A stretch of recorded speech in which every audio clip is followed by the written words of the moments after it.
Okay, this is a little bit of a different video because what we end up having here is dragon action. Seeing that I started doing some hobby painting and I decided I needed a hobby. Besides printing out resin figures, I figured I could paint them as well, and that would give me something to do besides going to the gym. So I've done a number of other miniatures, kind of like what we end up seeing here, a little dude here, and paint him up. And then let me see if I can make this a little bit lighter in regards to what we're seeing. I don't know. That's for the contrast too much? Yeah, that's too much. Brightness. It's almost like it's not bright enough. We'll see what happens. Saturation, maybe we could. That's a lot of saturation. It's black and white. I think that's a happy medium right there. Okay. See, white balance. I don't know. Temperature. Play with white balance a little bit. Nah, I think we'll leave that for where it is. Anyway. This is our dragon, and this is my very first dragon printing out, and with that we did a lot of work on this guy. So basically this came in different parts. We had the base was a separate part, the body, and then the two wings were separate on this print. So after printing this out on the resin printer, I painted the base. Of course, primed everything with black, Vallejo primer black, airbrushed it, and got it all good to go.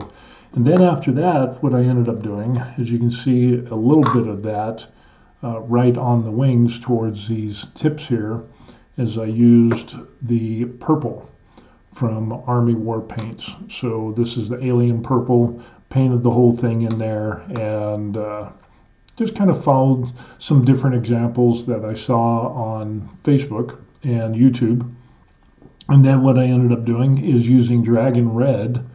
Obviously, I could use some Dragon Red on there, and that filled like the recesses, kept the recesses dark with the purple that we can see in there. And then with that, let me get a better pointing brush.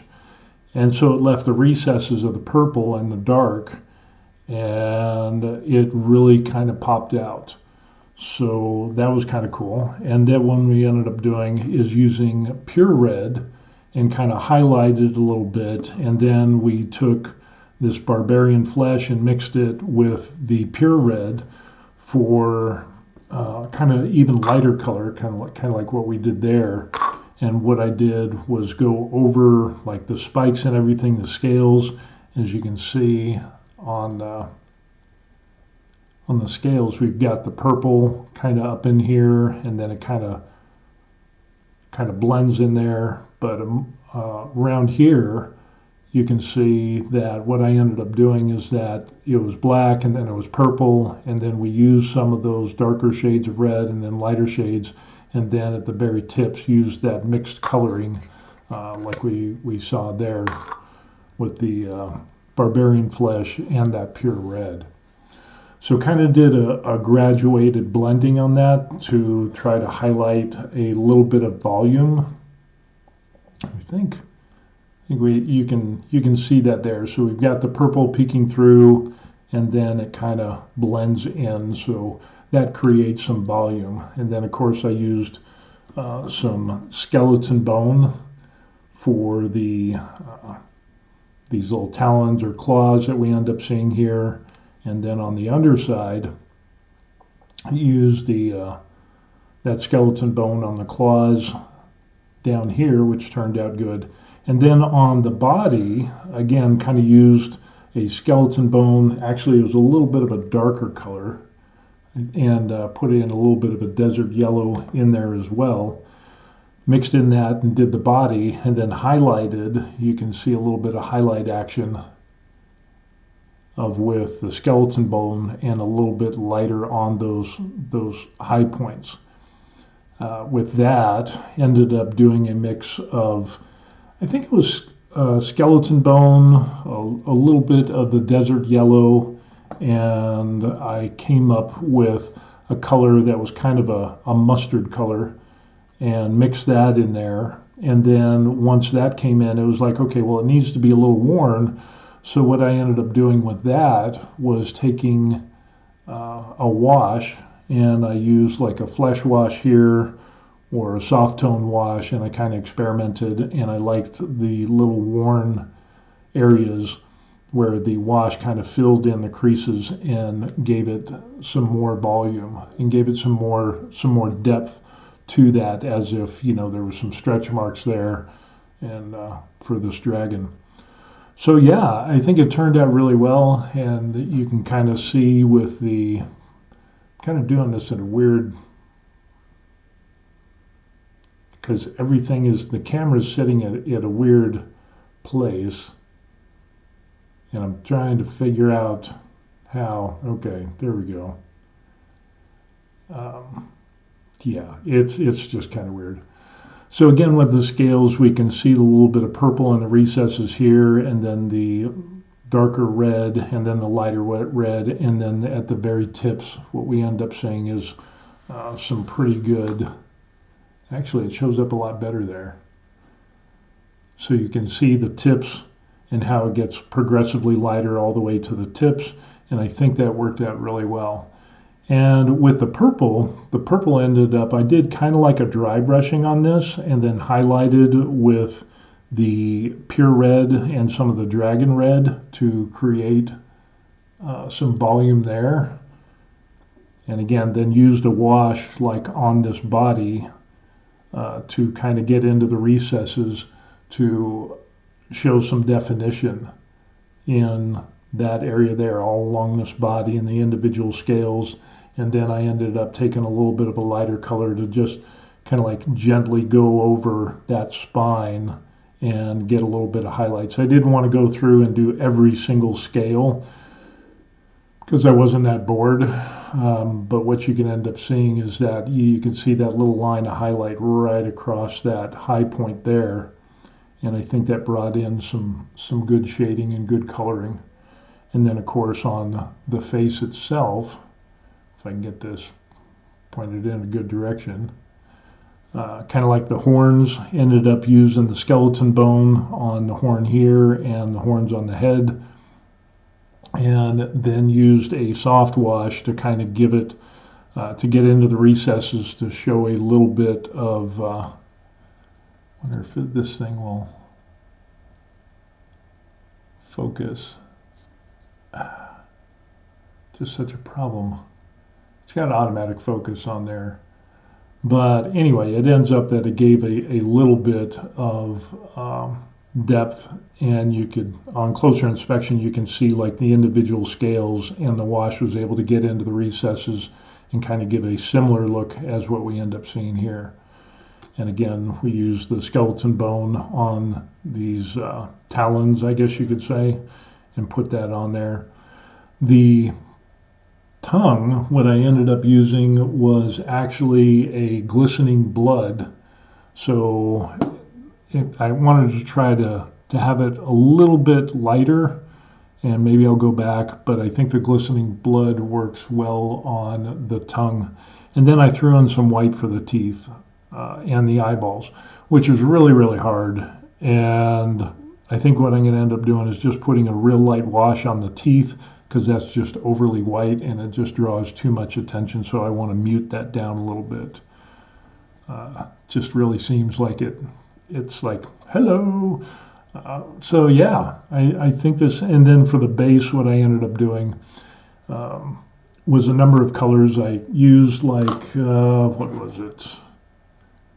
Citadel paint, like a Bugman's Glow for pretty much everything. And then I ended up using like a Necromancer cloak color. Then I used like a uniform gray and highlighted with a little bit of an ash gray on some pieces. And then, as you can see from the stone, I used some wash to get into the recesses to kind of give a little bit of volume to make the rocks look kind of cool. Threw in a little bit of grass, so that looks kind of neat. And then with the Bugman's Glow, I used a wash and some darker to kind of fill in some areas where it would be dark. And I think the stone turned out pretty good.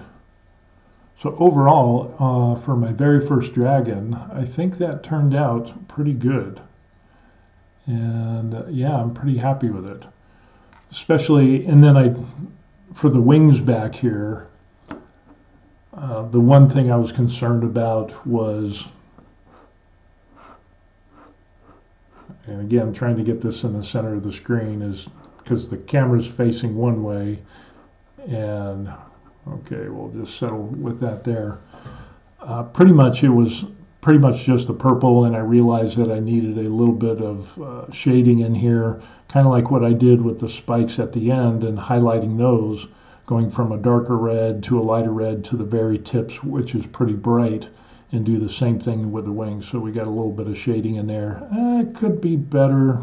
Maybe I'll go back and do some stippling and put some darker in there to kind of set that out. But I think, and in the video here, that's just not representative of what we end up seeing. So maybe in the saturation is a bit much, or the contrast is a bit,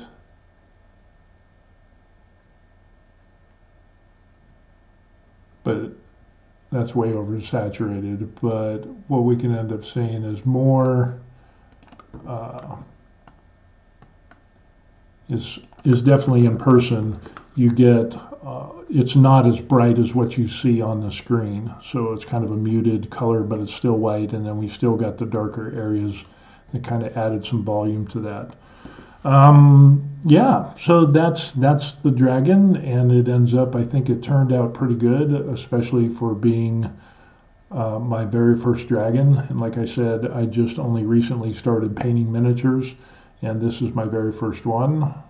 So yeah, small dragon. Maybe it should have been a little bit bigger, but yeah, it turned out okay in my opinion. I'm very happy with this. So I got a few other minor tweaks that I'll do with this guy, and then put some matte varnish on him and call him done. But some people were kind of asking me about what were the color schemes and what were the colors I used. Why did I use so many different colors? Basically, it ended up, I used a lot of different colors because that's what other people were doing. That's what other people were doing on YouTube, and so yeah, that's what we ended up doing. So yeah, there's the dragon, and you can see the different techniques, and again with the spines and everything, I think it turned out well. And then as we rotate around, we got some good color, and especially on the body there, I think that worked out quite well. So what I ended up doing, of course, the dragon and the wings and the dragon on the body were put together, and I left it off the base to paint everything here, and then pretty much when I was about 90% done, then I glued them onto the base, and yeah, that's it. So any suggestions, tips, or videos that I should be looking at more experienced people? I'm thinking about trying to maybe add something else here. Maybe like, I don't know, maybe some age spots, but I don't know how that would work out. You know, kind of coming down and accenting, but there's not a lot of room here, so I don't know if that would be worth doing, or just kind of darkening up and doing a light brushing of maybe some shading, darker shading with this. I'm not sure. I think I'm just getting too much into the details, but yeah, overall, I am very pleased. But for the people that were wondering why did I use so many paints, and one person commented and said, you know, hey, I don't think that's going to work out well. You got too many paint colors. And then they ended up saying, hey, that actually turned out pretty good. So for the first mini. And there we can see, there we go, kind of a clearer picture. Let me see if I can do the, because that's on the, there we go. So that focus, you can see a little bit of the volume created by the shading. And then with the dragon there. So yeah, like I said, I'm pretty happy with this, and it turned out, I think it turned out really well. So anyway, that's what we got going on for Mr. Dragon Guy there, and the number of paints that I ended up using, which was a lot, but and washes and things like that. And eventually what I'll end up doing is getting and doing some varnish and calling them good. But that's what we got going on. So anyway, comments, tips, suggestions, put those in the comment section down below, and I would love to hear your suggestions and everything. All right, so that's it. Peace.